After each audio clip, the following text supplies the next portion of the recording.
I know you. And you know I know you. You know that I know the real you. You know that I know what kind of malicious and backstabbing operator you are. And you know that when I have something to say about you, you're not a guest. Others know it too. They know that I don't bullshit. They know that I never have. On the other hand, you have a long-running reputation for being a liar and a fraud and a phony. And this recent lying that you've done makes you despicable. Let's get real, man. You didn't reconnect with Randy.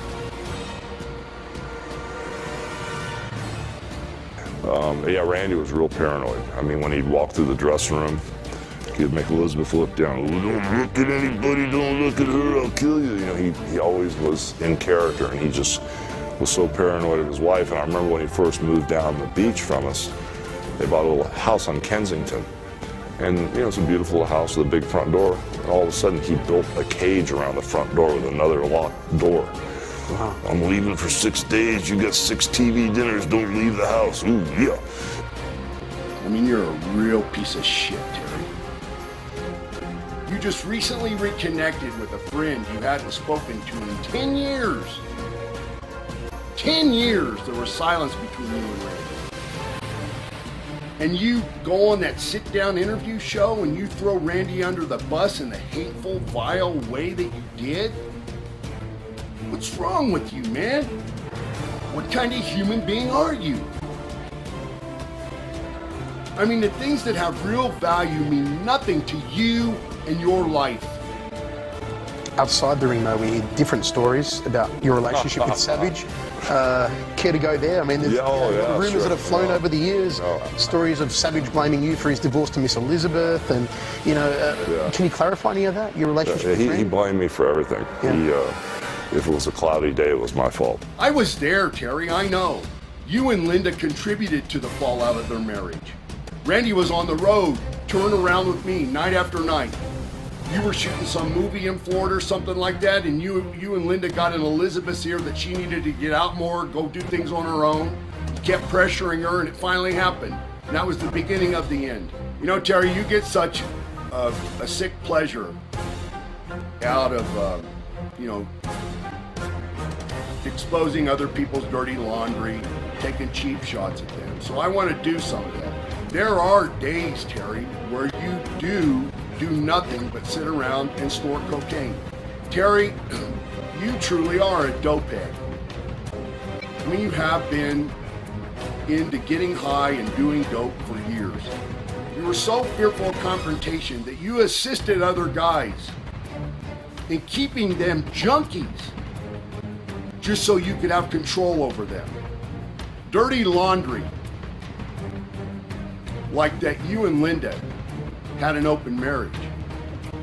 You were both whores that did slutty stuff on the side. Neither one of you had a problem with the other one getting thrills on the side. In fact, Terry, you tried to get me to sample those thrills.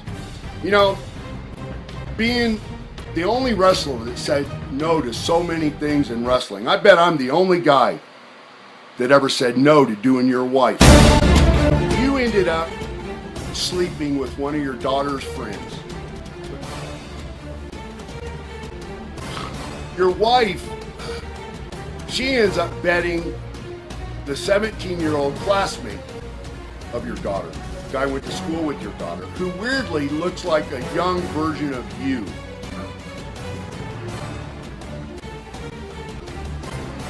There's nothing more disgraceful than a parent who fails their children. It's hard to have sympathy for the spoiled brat when we know that he has the same black heart and the same evil mind as you do. That's the way you raised him. When the audio tapes of those phone calls came out, that's you, Terry. That's how you operate. The do-rag. I mean, you're still wearing the do-rag, man. You're almost 60 years old, still doing the gimmick, wearing the 50-cent sunglasses you buy down on Venice Beach by the dozen. Your flap of extensions, you know, back there that you got going on. I mean, it's not your hair. Those are extensions, man. A guy with a flap of extensions? I mean, I don't even know where to start. I don't know where to start. I mean, a whole cartoon series could be made out of that. I mean, you're just not right in the head. You can't handle reality. Do you ever get confused as to where the line starts and stops between being Hulk Hogan and being Terry Bollea? I don't get confused, but I'll take advantage of it, you know. Never off. That's your MO. Your whole freaking life. Never off the work. It's just always there. It's just, you know, I'm sitting in traffic, you know, and the windows are tinted, and I'm waiting forever. If I put the window down, somebody let me in. So I put the window down. Instead of going, thank you, I go, thanks, brother. Everything you involve yourself in turns out to be shit. Hulkamania is entwined in society by the example you set of how to fuck up a life. The saddest part about it all, Terry, is that nobody wanted you to end up with the screwed up life that you now have.